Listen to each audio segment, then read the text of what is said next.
Great pleasure to be with all of you today. I've been to Porto Alegre twice, and it's great to see the quick recovery that you have there. Brazil is one of my favorite places to visit as a speaker. It's always a great pleasure to be there. So, I will talk about the next 10 years. And just to preclude what we will do at the end, because I can't be with you in person, we're doing this online, and I have a present for you. So here's my book, Technology versus Humanity, in Portuguese. And we're going to give it away after my speech. You can download a link and a QR code and just download the book for free in Portuguese. But of course, it's also available in English. So just to kind of get you in that direction. Okay, so the next 10 years, I always say the next 10 years will bring more change than the previous 100 years.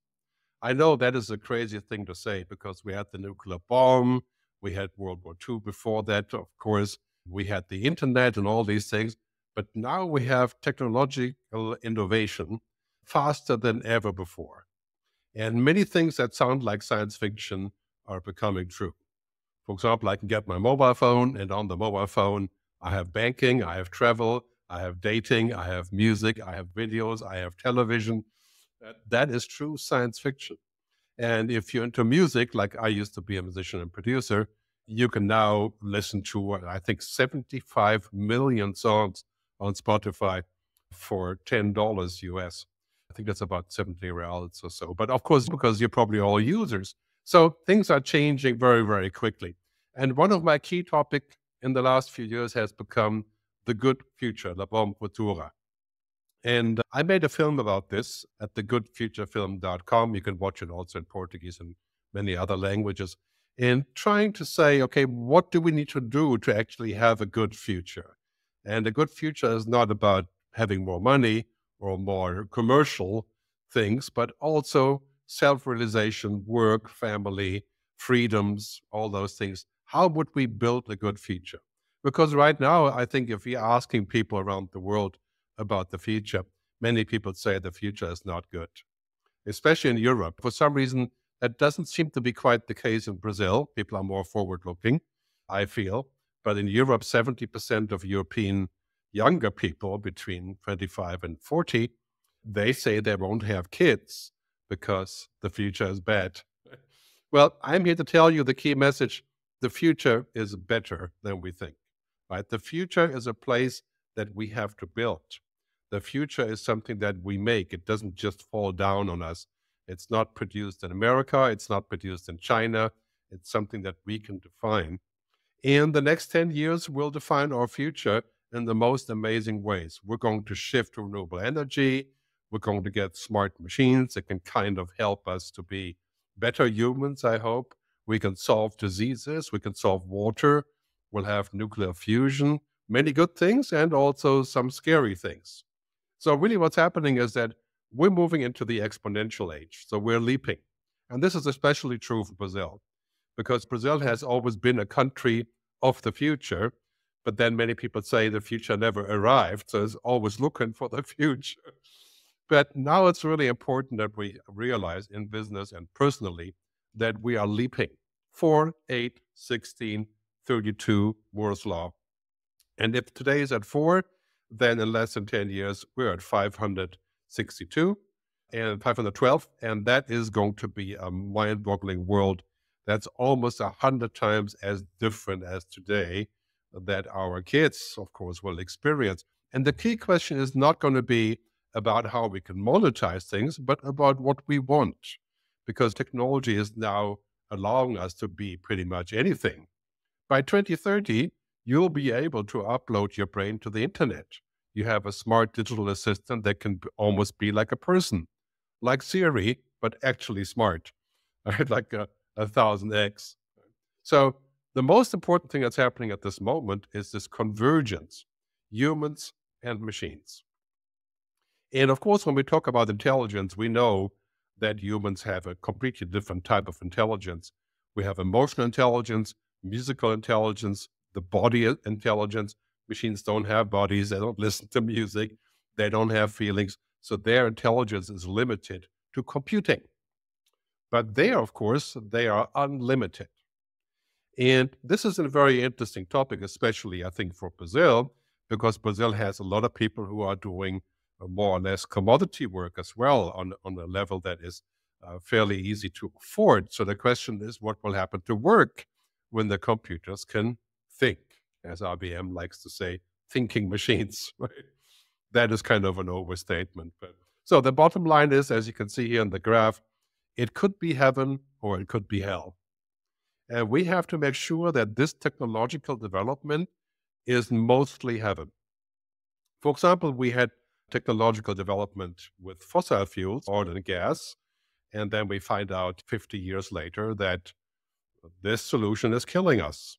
We don't want the same thing to happen with AI. We need to make sure we have standards, regulations. We need to understand what's happening. And Brazil, I think, just released last week a report on the future and artificial intelligence.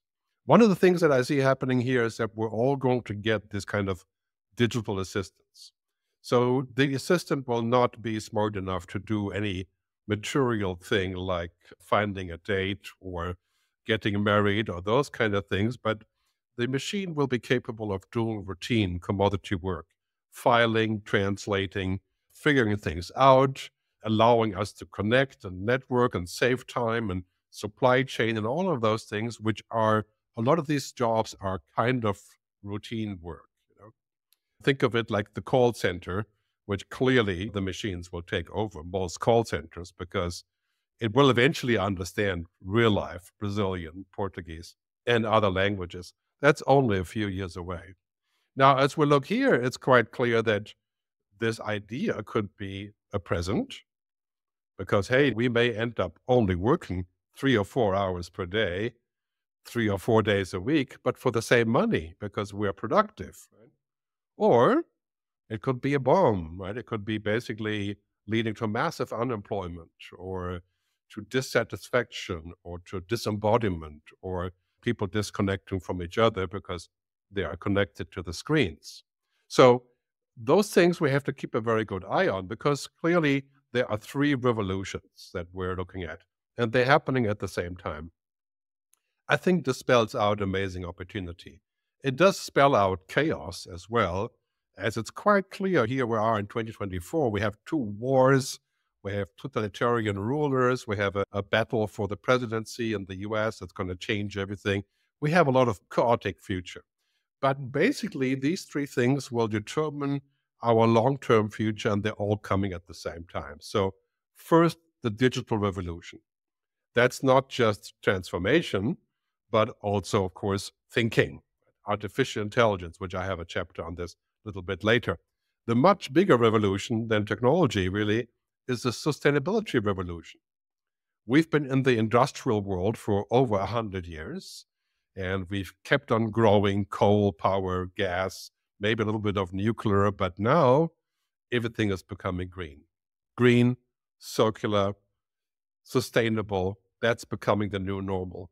And I know Brazil is struggling with this idea of what's happening with the oil fields up near Paraguay and whether the drilling should be allowed there or not. But sustainability is a very, very big topic, quickly becoming the number one topic actually in the world as we're heading towards chaotic weathers and situations and climate change, of course, more of it. The last one is the purpose revolution. And that is a revolution that's coming in with the younger generations because basically, if you're between 20, maybe 25 to 40 today, you're looking for more than your parents. You're not just looking for prosperity or growth. You're looking for how to make sense of the world. And that has been hard for people of that age because of COVID and because of all the political things in the last few years. And it's quite confusing. But those people own the future. And as we are, my generation, Gen X and the baby boomers, and we are kind of fading out from having the power, they're coming in and they want purpose. They want to understand why we're doing things, who's doing it, can we trust each other? And here, it's quite clear if you're talking to a 20-year-old today, they are already global citizens. I don't know about Brazil, how far that carries out to all the population groups, but people think of the world as their oyster, as an option, going out and working somewhere else. And I know Brazil has a lot of digital nomads working in Brazil now. So global consciousness will be really important to solve large global problems: climate, energy, water, food, space travel, artificial intelligence. And that's where we are going. And so global consciousness is the ticket for us to go into a successful future. In technology, we have four big trends, which I think will float the boat in Brazil as well: information technology, biotechnology, which is allowing us to generate new products based on the laws of nature. For example, biofuel, sustainable airplane fuel, meat from the lab, all of those things that are happening, they are essentially new solutions that we learn from nature. Very, very mind-boggling turf. Energy and climate technology, which is currently exploding. We're going to see hundreds of innovations, from autonomous vehicles to new battery technology, agricultural tech, and of course, ultimately all influenced by artificial intelligence. I don't know if some of you may be in the pharma industry and the medical industry. And clearly here, we're going to see the power of artificial intelligence to figure out what the data says. Because when we look at a trillion combinations of DNA and genomes, we can't figure this out by ourselves, but we can run experiments and discover new drugs, as the drug discovery process is obviously very costly and painful. So that will impact everything. And of course, there will be side effects, which I'll talk about in a second. But for Brazil, particularly, I've been coming to Brazil for almost 25 years now. There's two large waves that we need to keep an eye on. One is what we're going to do about climate change, and why Brazil needs to come along to go into the green future, to go carbon zero. I know that's a very difficult decision when you're looking for revenues and for supporting the needs of the country. But this is where we all are going. We're going to a net zero situation. And the strange thing is that Europeans and Americans can be net zero by 2030. But if Brazil, India, and Indonesia and places like that don't come along, we don't have a solution. So I see money coming in from abroad, from the north, to help Brazil solve this problem. I know it's going to take a few more COP meetings for that to work out. The second wave, as I said earlier, intelligent machines. And here we should really forget the word intelligence in a human sense. If I were there with you, we could meet later, and it takes an average of less than 0.4 seconds to understand the other person. That's our intelligence. Without saying a single word, we know what to think of each other. We see the world in a 360-degree view. We have feelings, emotions, taste, and touch, and all these things. Machines don't have that. They have calculation, processing. That's why machine intelligence is a binary intelligence. Yes, no, facts, no fact. That will improve, but without a body, I think we're looking at that same situation, even if it's by 2030. Here I have a chart for you. I'm kind of showing you the IQ test results of artificial intelligence. And by the way, we're going to make this available later as a PDF. I know it's maybe sometimes hard to see from the distance with the quality of the Zoom call of what I'm talking about here in detail. But these are the sort of the test results of all the AI. Let's see if I can zoom in. Yeah, it's working. Yeah, very good. Okay, so OpenAI, the 01 preview, has allegedly an IQ of 120. Okay, now that will allow us to get to the point where we are much, much smarter than the average human. I need to just adjust this just one second. I shouldn't make those fancy experiments with the clicker. But Einstein had an IQ of 150. If you were to talk to Albert Einstein today about physics, you would not understand a single thing he's talking about. Imagine if we had a machine that he could speak to that has an IQ of 150 or 200 or 500 or 5,000. It could very easily be uncontrollable, definitely not understandable. So these are very big issues in how we actually administer AI.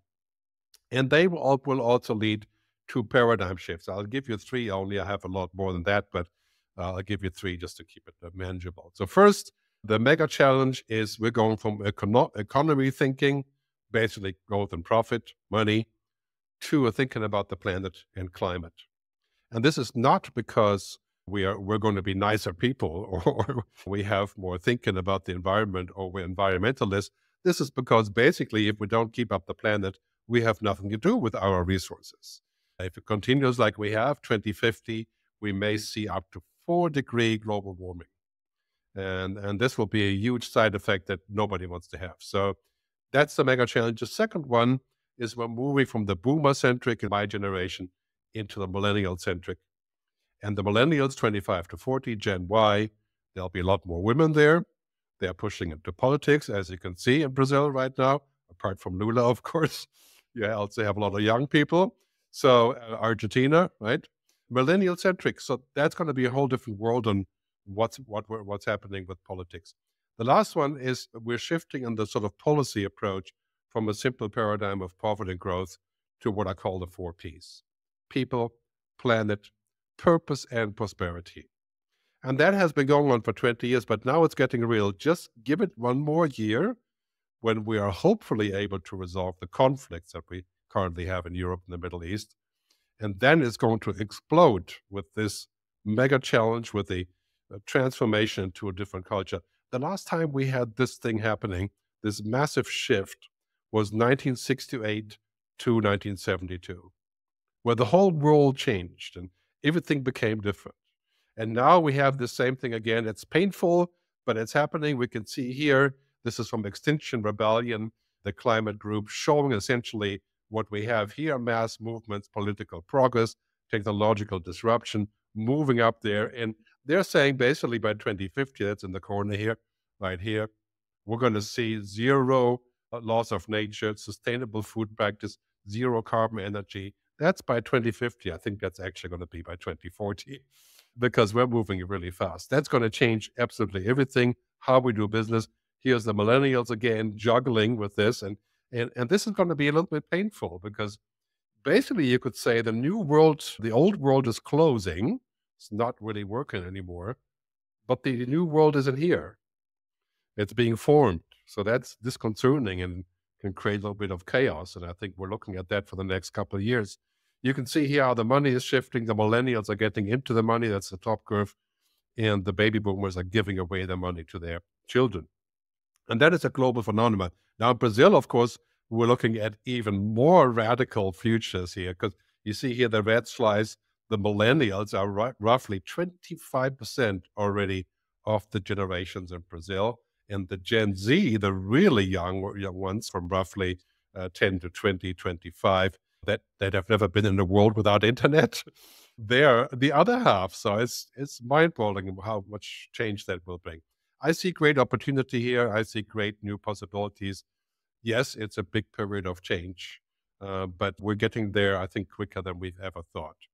So there again, this juggling is going to be about this motto, which is actually the motto of my work as well: people, planet, purpose, and prosperity. And that's going to change the stock markets too, because today we can have a stock market where companies that are on the stock market like Saudi Aramco or Meta, Facebook, you can do very bad things and still do really well on the stock market. That's going to change.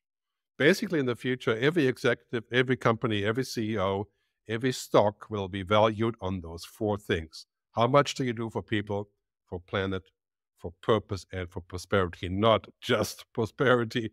You know what the future is of just prosperity? Well, that is not a future that you want to see. It's time out by 2050. Antonio Guterres said the other day about this issue of how we have to change the economics. We either collaborate and work together or we fade away. And I think it's very true. I think we're not going to fade away. I have great trust that we can make this happen. Brazil has a huge challenge here because as we are moving into a world without coal, oil, and gas, Brazil is now becoming number 3 in taking out the oil and more CO2. That's at least the plan as far as I know. And this is becoming, I think, a major stumbling block to the international vision that Brazil could unfold. I'm not really up to date on the current things, but I certainly hope that that decision will be amended to not take out the oil in the future. This chart shows you the observed changes in climate. I'm going to zoom in a little bit so you can see it better. The invention of the steam engine there, that was roughly, what was it, 1894 or something, basically resulted in our climate being completely changed and having an upward curve of the pollution and the temperature. And this curve is mind-bogglingly fast. That needs to change. We need to address this, and it's basically emergency time. We're moving in a world where it's no longer about extraction, oil, gas, coal, and people, data, pulling out data from people, but where it's about creation. The future is not going to be about natural resources as much as it is about digital resources, idea resources, people resources, of course. Ultimately, people is what generates everything, and technology is just a tool to make that happen. So that is the shift I think that we're undergoing in every society, but I see great possibility here for Brazil to make that shift into the creative economy. And the other thing that's really positive is we can definitely say we are already decoupling the growth from the emissions. The red line is the emissions and the white line is the growth. That is the key, because we don't want to go in a world that's only about degrowth, not growing, not having kids, not flying, not enjoying life. That's not a very good recipe for the future, I don't think. We have to decouple that, and we have to figure out a way that we can fly without causing the emissions, that we can grow without causing emissions. And that is a question of technology and, of course, of national policy. So I look forward to see how that's being realized in Brazil.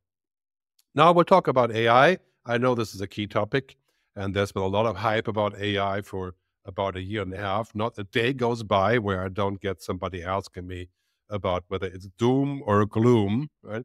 And so I want to tell you right from the beginning that we should not think of AI as a utopia, something that will fix every problem, because utopias never come true.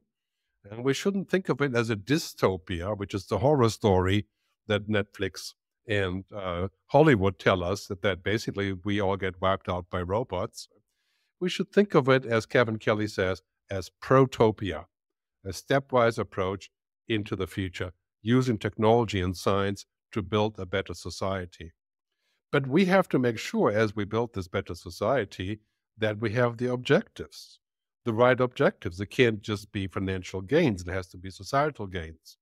So Demis Hassabis, who was the CEO of DeepMind, now works for Google, he says that basically AI is computer systems, sorry, just 1 second, that turn information and data into knowledge. So AI becomes something that has knowledge, machine knowledge, binary knowledge. And I think this is why when we're looking at AI, a lot of people are saying, sorry, that we have a future ahead of us where the AI bubble is bursting and it's kind of going away. And I don't think that's true. I like to quote the song from Bach-Montana Overdrive, "You ain't seen nothing yet." We're only at the beginning of artificial intelligence and what it can do for our lives. So AI is now a general purpose technology. So that's like the printing press, like electricity, like the internet, and now it's going to be in every product. It's like the printing press took 200 years to become spread all over Europe and the world, but it changed the world completely. And AI will take a decade or two to spread into all products. And this is why we need standards, we need regulation, we need social contracts. So I distinguish between 3 kinds of AI. The first one is IA. I think in Portuguese it's actually IA as well, with the translation of artificial intelligence. But IA is intelligent assistance. This is 95% of all products that are useful today. They're assisting us.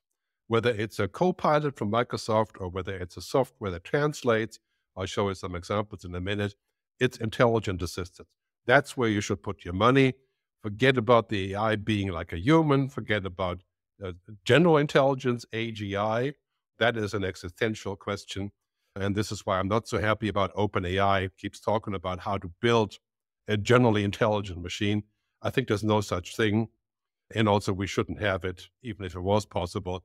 I think we should focus on IA, intelligent assistance. And there's 4 pieces to it. You can find out more on my YouTube channel. which, by the way, I have a Portuguese YouTube channel as well, and it's translated with AI. So you may not like it, but it's pretty useful. My English channel is gerdtube.com, Gerd like my name, Gerd tube.com, and the other one is gerdtubept.com, Portuguese. So 4 pieces to this equation. Cognification. That means that the machine is smarter than before. It understands things, it cognifies things, it calculates data. It is no longer stupid. That doesn't mean it's intelligent like us, but it's finally learning, right? Deep learning, machine learning. Augmentation means we can use software to help us understand things, whether it's translation or filing or research. Virtualization means we can go into virtual space like a hologram or Apple Vision Pro, which is pretty nifty and a bit expensive, I would say. But we can go into virtual space like the metaverse, and we can try things to collaborate, and we can live there virtually. The last one is often overhyped, I find, and that's automation. Automation is actually very hard to do in many cases. Like automating driving, hasn't really happened. It's kind of happening, but it's 10 years behind the curve. And we should look so much for automating things and maybe reducing headcount in companies. That's a very bad idea, because even Amazon, who's the master of automation, they hired 250,000 new people last year. There's always new work if we use technology that is generated by this technology. We just have to make sure that the people who are not in the upper or middle class section also come along to use those tools. And this is, of course, a very tough question in Brazil, but pretty much around the world anyway. So I think for us, every professional will have an AI assistant of their own, says the Thomson Reuters report, in the next 3 years. So this is an assistant that you speak to.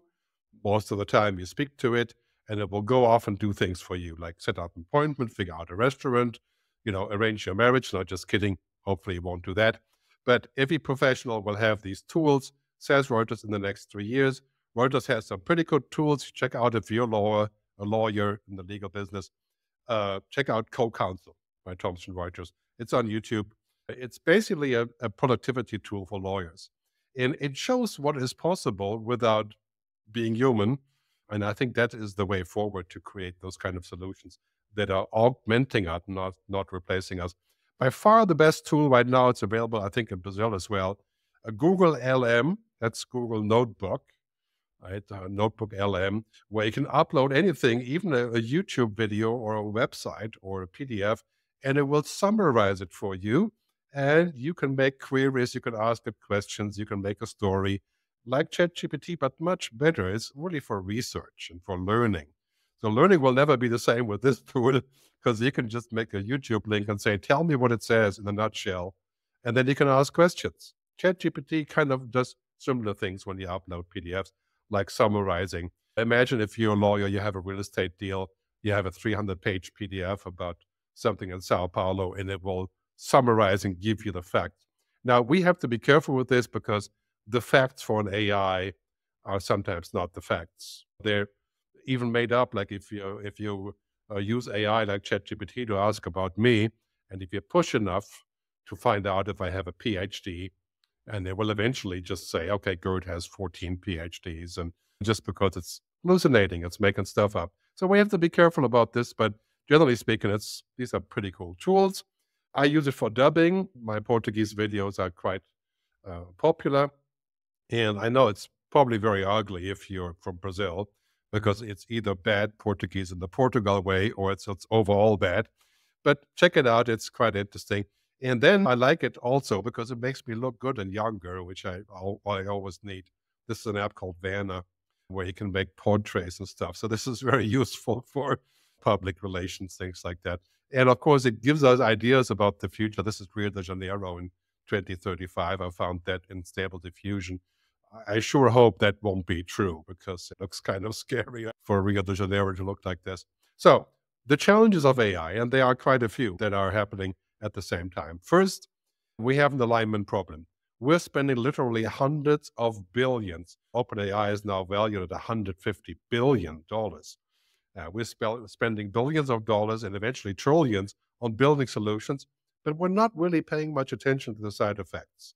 That's called alignment, making sure that the machines work in our standards. I think we need to put aside 20% or so of the development budget to make sure that it works for people, and also to make sure that people who don't have a lot of money get to use it to their benefit. So we don't actually sharpen inequality, but we improve it, right? Make life more equal. As you can see here now, the AI companies are swimming in money, and that's not going to go anywhere. So I think obviously they're overvalued, but the stock market is still pushing very, very hard. We're going to see some companies, I think, in the very near future, the first $10 trillion company based on AI. Uh, let's see who that's going to be. So I'm a bit worried about OpenAI in particular and Sam Altman, because they have declared they want to pursue general intelligence. General intelligence, by the way, is a machine that can do things better than the average human in pretty much any kind of knowledge work, not manual work, of course, right? So that means it doesn't just play chess or Go or extract the PDF. It can do any of those jobs. That would be general intelligence, like we are generally intelligent. I think that's a very bad course to pursue. I think it's primarily about power and, of course, ultimately about money. He says the coming change in AI will center around the most impressive of human capabilities, the ability to think, create, understand, and reason. I don't know, call me a Luddite, but I think that's a very bad idea. I want the AI to be competent, to understand things, to get the job done. I don't want it to be like me, even if that was possible. I don't want it to reason, to understand, to be my agent in my private life. I want it to be my agent to drive me home, maybe. Right? So I think this is a little bit overstretching. And we can safely say that if you're looking at the research here from Goldman Sachs, it says we're going to have $17 trillion added to global GDP in the next 10 years because of AI. Now, here a question comes up. Will that money be justly distributed? Will that benefit be spread? Will we work less? Will we have more social things that we can do with that kind of budget? Can we solve climate change? Or is it just going to be the same direction as it is now, which is the companies making the tech, most of the time making the money, like Meta or Facebook? That has to be discussed, I think, quite clearly when we go into that future. You see a chart here, it's a little bit hard to read, but here are the experts saying what they think about AI, and this is a global research from Elon Institute, not Elon Musk, Elon University, that says that in the beginning, most of these comments are negative. So we have less wealth and we have less inequality, more political problems, more welfare problems, more war issues, and so on. But then there's also good things, right? It will help us in colleges. It will be good for my environmental protection. So here's the thing.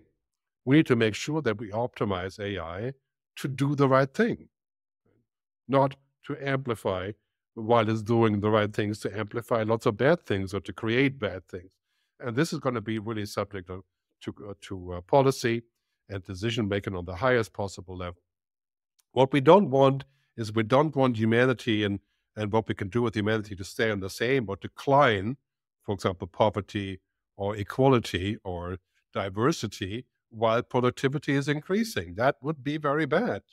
And this is what we had as a fact in the US for a long time. Productivity increases, but average wages stayed the same, right? And we can't have that. I mean, a business as usual won't work with AI because it will make it worse than before. So we have to think of a new way of doing business, an holistic way to think of the future. Because now it's no longer about this simple thing of saying, well, if we can do that, how much will it cost? And is it possible? The answer is, well, pretty much anything is possible. You can upload your brain to the internet. You can get a robotic arm, robotic legs. I mean, you can even have machines now that give birth. That's actually in the cards, mind-boggling. Now, the question is not whether we can do something. The question is why. What do we want to be? Ultimately, I think for us, the question is, what kind of world do you want your children to have? And which role would AI play there? Would it be a tool, or would it be like a god or a purpose, a religion? Right? And I think that's a bad idea for technology to become a religion. Let me remind you that intelligence, whether human or machine, is not the same as consciousness. A lot of people are confusing this. We can have very intelligent machines, they won't be conscious. They won't have human agency, they don't think or feel, they don't have hunches, they don't care, they don't imagine. That's our job, right? Consciousness is the human job. And we should refrain, I think, from teaching machines to act like they're conscious or to pretend. Because this is what really matters, I think, for us in the near future as we're looking at leadership and what's happening in the management part of things. We're going to be much more about EQ, emotional quotient, than IQ. Because so far it's been about what do you know and how you can do things and how effective you are. Now it's about how do you know? Do you understand the future? Can you negotiate? Are you creative? And those are the kind of things that machines can't do. That's what we need to teach our kids and, of course, our staff. So I always say with AI, it's really about tools, not friends, not purpose. And people get confused when they look at AI. They see this really smart answer, kind of feels like a human. Now there's a website called friends.ai or friend.ai. I think we should take a look at that and say, really, I'm going to have an AI that's my friend. That's like Instagram times 1,000 as bad. And Instagram, I think, is bad enough on what it does to think of machines as your friend. So as great as this world will be with new technology, if you have the money to buy it for $1,000 for the Apple Vision Pro, is it happiness or is it hedonism? Is it a possibility or is it fixed? Is it a tool or a master? I think we need to answer that question and say, well, happiness we won't find in technology. I mean, they could support each other, of course. Hedonism is easily supported, especially on social media. Right? But this is about making decisions, whether we use technology as a tool or as a master. That's why I think we should not resort to techno-religion that has been a very big deal in Silicon Valley with Mark Andreessen and his techno-optimist manifesto. And Elon Musk, of course, now having pretty bizarre political views as part of his acquisition of Twitter. That really got me worried there because I have spent quite a bit of time on Twitter. So techno-religion and this kind of idea that technology can solve everything. Yeah, technology can solve a lot, but not everything. There are things that are human issues. So what's going to happen to work? I need to wrap up here fairly soon. Very important, especially for Brazil, because you have a lot of people doing routine work. I think about 30 million or so who can be considered to doing routine work.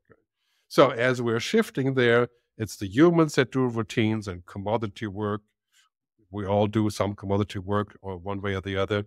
The humans doing this, and now it'll be machines doing that work because machines are learning how to do call centers, how to drive a car, how to fly an airplane. We're not going to fly in airplanes without a pilot, but in principle they could. And machines are getting smarter and smarter. And we have to shift to say, well, if you work like a robot will take your job. That has always been true. It's even more true now with AI. And even worse, if you learn like a robot, downloading data, you'll never have a job. Or you work for the robot. And we need to change our educational system to get people to do things that machines can't do, not compete with machines. I've spoken a lot about this on YouTube. You can check out my videos there. So important to realize, if we take the 6 pieces of knowledge and data information, basically machines can do data and information pretty well. They can do a kind of knowledge. There's a great saying from Malawi that says, knowledge without wisdom is like water in the sand. And that is just so true for machines. We don't have wisdom. We don't have understanding. We have machine knowledge. And it's useful, yes. But is it real? And can we rely on it? So machines don't provide very good insights or wisdom or foresight, which is really what I try to do. Thankfully, machines haven't accomplished this yet. But they can write science fiction, of course, based on other science fiction. So I think this is where we are going with this because it brings us back to, as leaders and in our management tasks, to think about what we do. I call those the androrhythms, the human things. Right? So intuition, compassion, mystery. And I've talked about this for a long time. Those are the values that machines can't do, probably will never do, and that we shouldn't teach them how to do or to pretend to be doing it. Ethics, values, empathy. Right? They have to do with consciousness, of course, and human agency, not with having more data. So as we're moving into this world, we're going up this pyramid. This is the pyramid of work. And we used to work a lot, especially if you're management.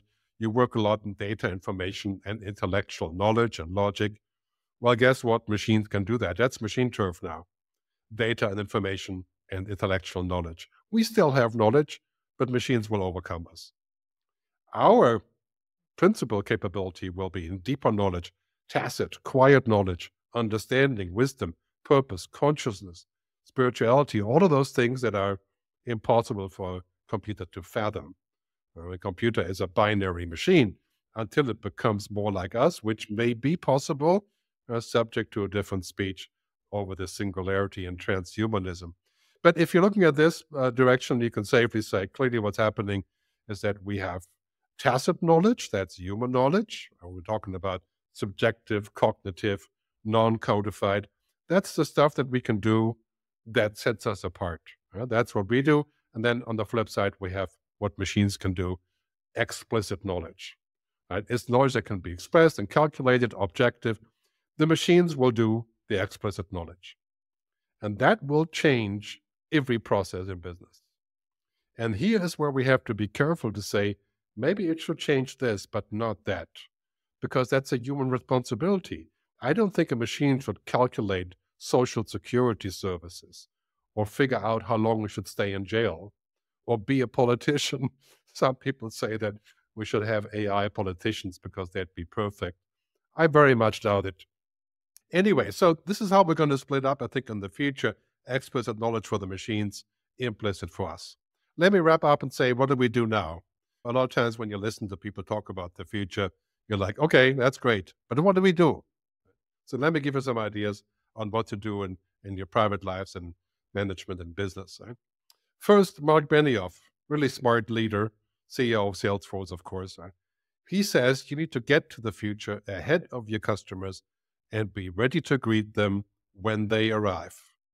That's our job. Right? That's why you're here, right? To get ready, to go into the future, to build new things, to be ahead of the customer, ahead of your clients, ahead of other people. 1, 2, or 3 steps, not 20 steps. That would make you Elon Musk, maybe. I don't know. He seems to be 200 steps ahead. But anyway, be ready to greet them and lead your customers. This is how we can lead in business. Right? Especially leadership is all about that now. It's about understanding the future. Understanding the future is not a miracle science, but it's not a science only, it's an art. As Steve Jobs, rest in peace, says, it's about art and technology. And we have to be equally good in both. With AI, the story is really straightforward. If we use intelligent assistants, we use a powerful machine. It's a power tool, okay? Humans with a power tool beat the humans without the power tool. And that's not always true, of course, because humans can still beat machines with other things. But no machine is going to be going out on their own to create things without humans supervising it. And this is really what I think we should not invent. And that's why I have issues with OpenAI and other companies that do this. I think it's all about the power tool. So get yourself the power tool, figure out what to do, figure out how to use the power tool. But like any power tool, can be potentially dangerous. So we have to be careful and to not take it too far, not to go beyond the reasoning. So technology like this can be heaven or hell. And as Antonio Guterres said, again, it's collaborate or perish. So it's great to see all the initiatives. We have the Pact for the Future by the UN to speak about AI. We have the Brazilian IA para o bem de todos, for the good of everybody. That is definitely the right direction to go. But whether the talk can result in action, that's a different story, as we can see with the UN that has sometimes talked a lot and then we didn't get enough action. So we have to give permission for that action, of course. The EU Artificial Intelligence Act is something I think that we should look to as a blueprint. In general, of course, now there's California with the same thing. So we have to collaborate, we have to set standards.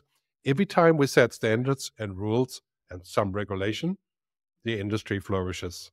If it's a wild for all and basically it's about just sprinting and creating you could say like an arms race, then we end up in a bad place. I want to close with a statement, I think, from Buckminster Fuller, who said, mistrusting the future makes it very hard to let go of the past. We must let go of the past or the present so we can invent the future. That doesn't mean we don't respect the past, that we don't work on the present, but we should trust the future can be positive, that the future is indeed a good future, because as you see the future, so you act, and as you act, so you become. Barbara Marx Hubbard. So, muito obrigado for your time and your attention. I hope this was entertaining and also inspiring, and I do hope to be back in person next time.